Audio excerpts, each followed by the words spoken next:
I am joined on the Daily Signal podcast by Eli Scott and Mason Daugherty, the 2019 grand prize winners of the C-SPAN Student Film Competition.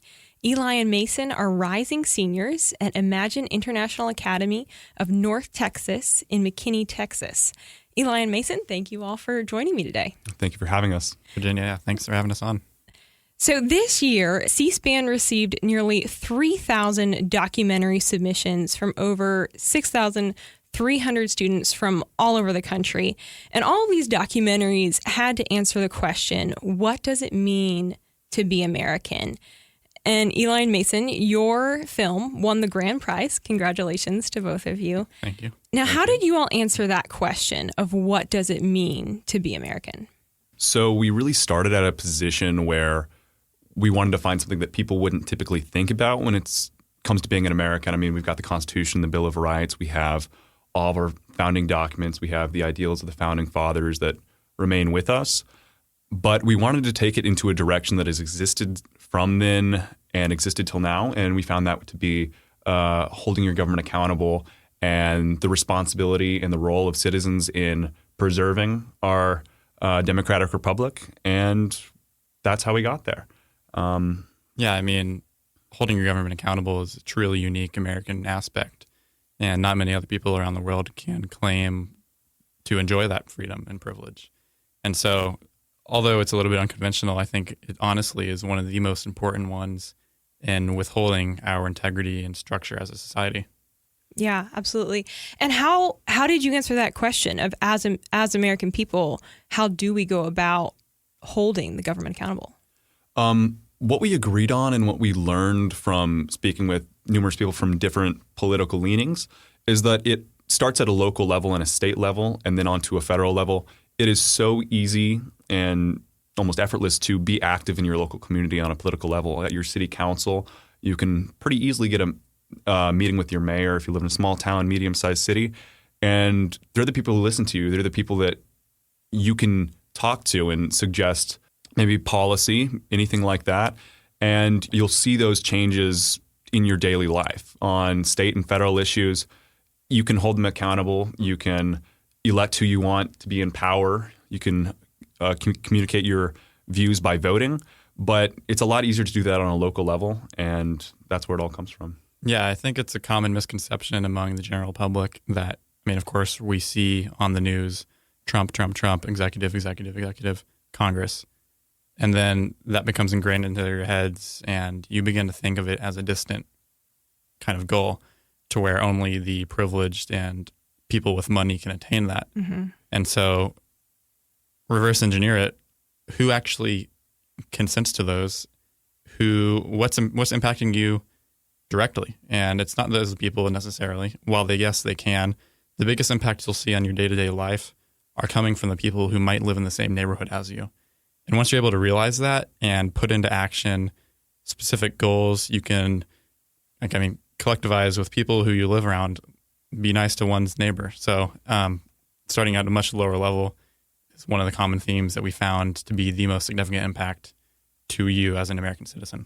And one more thing, it was a completely bipartisan issue of holding your government accountable, fighting corruption. We spoke with people from more progressive grassroots organization like Represent Us.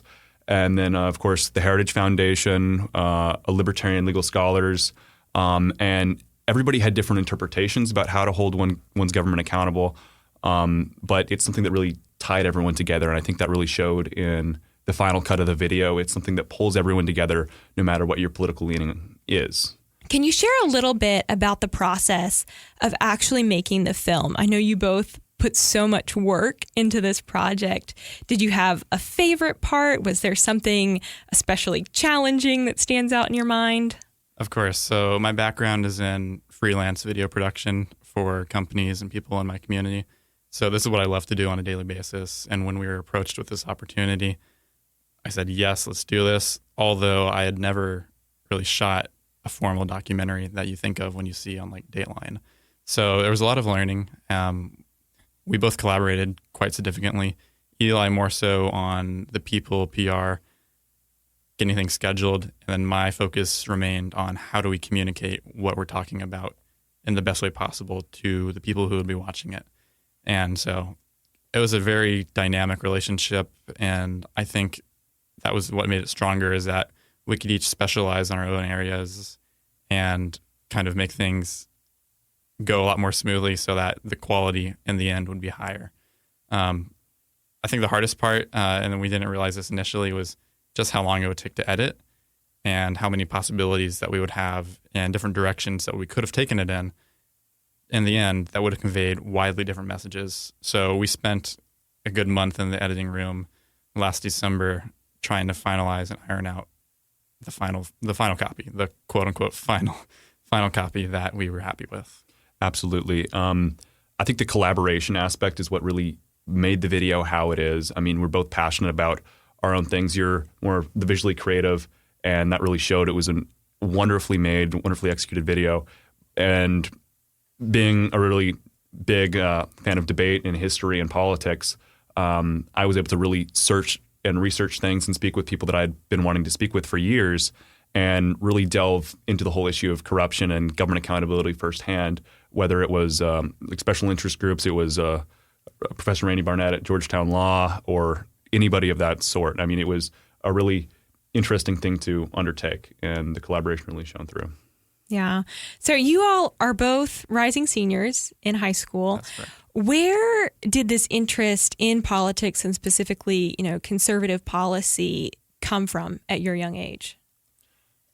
Yeah, so we're both, I think we've been both in the same grade and at the same school for a while now, and through connection and friendship, we were both involved in our school's youth and government program, and we have a fabulous history teacher, Miss Presley, if you're out there, thank you, who's kind of nurtured our interests. And I think it's just kind of in us. That's a commonality that we've had, and we've been able to engage in certain debates and conversations over things. And that's kind of how we call it. Do you want to add to that? Yeah, the wonderful thing about Mason and I is that we're always debating, even arguing sometimes about ideas politically. Even though we're kind of on the same side of the spectrum, we have that ability to disagree with each other and still get along. And I think that's wonderful, and that's what the more conservative side kind of champions. Like you can have disagreements with each other and get along and not fight.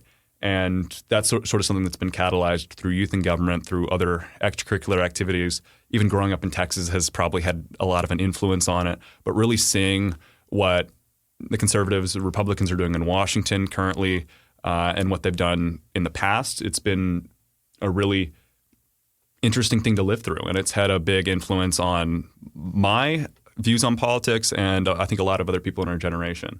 And I think it's going to continue to grow as people go into college in our generation, and it's going to end up pretty cool. Yeah. You did so much traveling as you made this film, and you came to DC and you did interviews at the Heritage Foundation and on the Hill. What was maybe one or two surprising takeaways as you were meeting with these various leaders from across the aisle? One of the most common things I found on both the local and federal level is how nonpartisan of a topic this is. And there's some deep importance to be had with that. Yeah, we saw no matter who we interviewed, there were things that tied us all together. Young Americans, old Americans, conservatives, liberals, and that was wonderful. I mean, scholars, people at special interest groups or grassroots organizations. It was really wonderful to see, and I think that really really showed in the video and the final cut just how nonpartisan of an issue it was. Yeah. Well, and I watched the film. It's excellent, so strong. You all did an amazing job making it. How has it been received by your peers? I'd say, I think it confused them a little bit, because traditionally in class and outside of school, we're usually associated with a bit more conservative leaning values. But the way we tried to present this video was that this isn't a partisan issue. This is something that everybody needs to be concerned about and that unites us all. I had people, extended family, who watched it who I'm not as close to, but they were legitimately wondering what direction that we were going with. And so the fact that we were able to trip up even some of the closest people that we know and make them question what is this truly? And so that was a really surprising reaction we had. Yeah, the impressive thing is that I think a lot of people had different takeaways from the video. The more progressive, more liberal people that saw the video and commented on it basically said, well, good job communicating more progressive values and stuff. They were impressed that as Texans, we kind of took that on. And then maybe a teacher or a family member who was more conservative, like really took away the issues of suspicion of power or also limiting the power of the federal government. So everyone took something away from it, and even the peers. I mean, we have a very diverse class of people everywhere in the political spectrum, and everyone really had their own takeaways. There were no real negative comments. Nobody was offended by the video, and that was really cool because there are a lot of other ways, as Mason said, that we could have cut the video up, extended it, added more clips in, where it could be extremely partisan based on what people said, how we edited it, and yeah. Beyond the politics side of it, people really enjoyed having a way who may have not been as familiar with the topics we discussed. They were able to kind of connect the dots in their own heads, and I think that's what's so special about video is we're able to present a maybe more complex topic, but present it in such a way that anybody who wants to can become familiar and engaged with it and learn something that they had not known beforehand. Yeah. So what is next for you all? Do you want to keep making more films? Are you hoping to continue to be involved in political thought and debate? Well, C-SPAN is hosting the 2020 StudentCam Competition. And with the election coming up, it's very tempting to, we can both vote this election. And so I think there's just as much potential this time around. What do you think, Eli? I absolutely agree with that because the topic revolves on issues that we would like the candidates in 2020 to examine or bring as part of their campaign. And I think that this gives us an opportunity to communicate to potential voters, people in our generation, anybody who views the video. That's going to be what the power is. So I agree. It's very tempting to do that. Besides that, I think some future steps, future goals would be to keep filmmaking as a medium that we always use to express whatever we're interested in. Politics is one of the biggest things. Debating, having open discussions, freedom of speech. It's all really good things that can be communicated through video really well. And it broadens the audience of politics as a whole, especially with young filmmakers kind of putting out that content. Definitely. And yeah, just beyond the competition, filmmaking is something that I live and breathe. And it's a lot of fun, honestly, to have so much work put into a project. And I will continue to hopefully do passion projects where not necessarily bound by any sort of guidelines, but that I can manifest what it is that I might be feeling or an issue that props up in a community or something I just want to highlight and help get more attention to. Mm-hmm. And so beyond that, in terms of career-wise, I'm a little bit unsure currently, though I know wherever I go, filmmaking will be an integral part of it and a powerful medium of doing so. Yeah, well, I look forward to seeing future films by you all. Now, where can our listeners find your current film? Definitely. So anybody who's interested in seeing the film can go to studentcam.org, just student and then cam. We're located on the past winners page for the 2019 competition. That's great. Well, Mason and Eli, thank you so much for joining the Daily Signal podcast. Thank you for having us. Yes, thanks again, Virginia. It's been a pleasure. Tired of high taxes, fewer healthcare choices, and bigger government? Become a part of the Heritage Foundation. We're fighting the rising tide of homegrown socialism while developing conservative solutions that make families more free and more prosperous. Find out more at heritage.org. The Heritage Foundation's Romina Bacha, a budget expert, tackles a topic that we've heard a lot about lately: government spending. Take a listen. We hope you find it helpful as you navigate the news. When the economy is strong, creating opportunities and growing wages, that's when people experience the American dream. But this dream is in danger of becoming the American nightmare. The future looks bleak. Job losses, lower wages for those lucky enough to keep a job, and massive tax increases on average Americans. For many families, that could mean tighter budgets, less money to buy food and clothes, and little prospect for a family vacation or for being able to improve their financial situation in the future. It might mean working longer hours, taking on a second job, or working an extra few years instead of retiring just to keep up with mounting bills. And that dream of giving your kids a better life than you had, that may be out of reach. This isn't the plot of some dystopian novel. This is our future if we don't demand that politicians in Washington control their spending addiction. Despite their promises to the contrary, every year politicians continue to spend hundreds of billions of dollars more than the government takes in. And every year, they put it on the national credit card. And the bill grows bigger. That bill currently averages $67,000 for every single American. If you're a family of 3, that's over $200,000. And just like the credit card bill you get at the end of the month, this bill is coming due. But it doesn't have to be this way.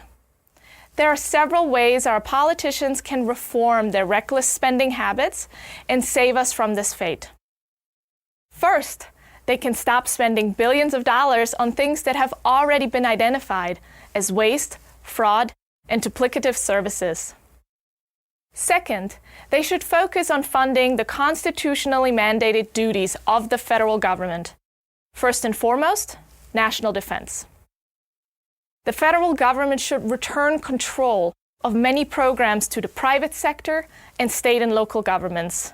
Programs often work best and cost less when they're run by those closest to the people affected by them. Third, they should reform the biggest social programs in the budget, from Social Security to healthcare, to return control over healthcare and retirement decisions to Americans while protecting the most vulnerable.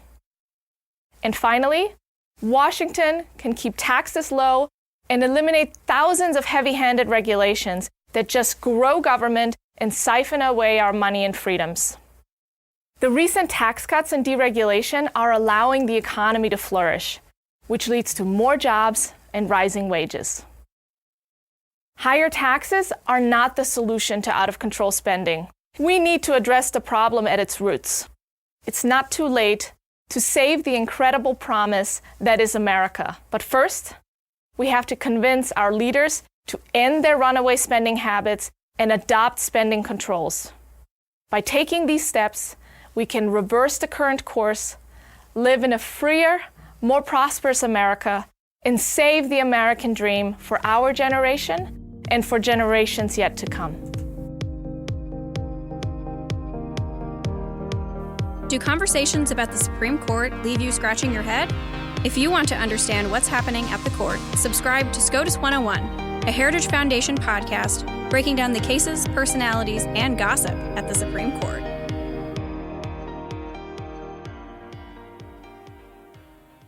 Thanks for sending us your letters to the editor. Each Monday, we feature our favorites on this show and in the Morning Bell email newsletter. Virginia, who do you have up first? In response to Jarrett Stepman's article, I went to a socialism conference. Here are my 6 observations. Bryce Narveson writes, "We need to distinguish between socialism as a form of government versus socialism as a form of public policy. Canada and Sweden are democratic countries like the U.S., with developed socialized public programs like socialized healthcare and so on." And Gordon Miller writes, "It's hard to believe this is happening in the United States. Years ago, socialists were shunned in our society. But now with the millennials gaining positions of power in our government and embracing socialism as if it were akin to social media, we face a terrible menace in the near term." Your letter could be featured on next week's show. Send an email to letters@dailysignal.com or leave a voicemail message at 202-608-6205. What the heck is trickle-down economics? Does the military really need a space force? What is the meaning of American exceptionalism? I'm Michelle Cordero. I'm Tim Descher, and every week on the Heritage Explains podcast, we break down a hot-button policy issue in the news at a 101 level. Through an entertaining mix of personal stories, media clips, music, and interviews, we help you actually understand the issues. So do this. Subscribe to Heritage Explains on iTunes, Google Play, or wherever you get your podcasts today. We enjoy bringing you a good news story to start your week. Virginia, over to you. Thank you, Rob. Well, Joe and Ann Baker spent much of their first year of marriage traveling the country in a van. Not on vacation, but on a mission to save the lives of the unborn. The Bakers founded Save the Storks in 2012, an organization that is revolutionizing the pro-life movement with mobile medical buses offering free sonograms to women. The Bakers' vision was to partner with pregnancy resource centers to launch these mobile medical units across the country to serve abortion-vulnerable women. The thought was that a woman might feel more comfortable boarding a bus parked close to an abortion provider to receive a free sonogram than she would traveling to a brick-and-mortar pro-life center to receive the same services. And this has proven to be true. Most women nowadays are making the decision to abort in just a few hours of discovering they're pregnant. And so they're going on their phones, they're finding that location, and they're headed there. And so we need to be experts at marketing, and the mobile unit is a way to intercept and reach that woman right at the moment of decision. And in fact, we work with pregnancy centers, so it's all pregnancy resource centers that are offering the counseling classes and discipleship to these women and all that follow-up that starts the relationship right there. And women are making a decision for life every day all over America. Save the Storks now has 45 sonogram buses. And 4 out of every 5 women who step onto these buses choose life for their baby. These women are actually cornered by abortion. In fact, 64% of women say they feel pressured into that decision. And so all that we do is provide the alternative competitive services by carrying the magic of a sonogram right to the door of an abortion clinic. And that's why we're seeing so many women make a decision for life right there when they see that heartbeat and they begin to bond with that baby for the first time. What an absolutely incredible organization. And I know that I'm really excited to follow them and watch them as they continue to grow. And if you would like to learn more or find out about how to get involved, visit SaveTheStorks.com. Thanks for sharing that story, Virginia. I remember that way back in 2014 when the Daily Signal first started, we covered this group, and it's great to hear about the success that they're having over those last several years. Truly incredible and inspirational. It is. It's really encouraging. Well, we're going to leave it there for today. The Daily Signal podcast comes to you from the Robert H. Bruce Radio Studio at the Heritage Foundation. You can find it on the Ricochet Audio Network, along with all of our other podcasts. All our shows can be found at dailysignal.com/podcasts. You can also subscribe on Apple Podcasts, Google Play, or your favorite podcast app. And be sure to listen every weekday by adding the Daily Signal podcast as part of your Alexa Flash briefing. If you like what you hear, please leave us a review or give us feedback. It means a lot to us and helps us spread the word to others. Be sure to follow us on Twitter at Daily Signal and Facebook.com/The Daily Signal News. Have a great week. The Daily Signal podcast is executive produced by Rob Bluey and Virginia Allen. Sound design by Lauren Evans and Thalia Rampersad. For more information, visit dailysignal.com.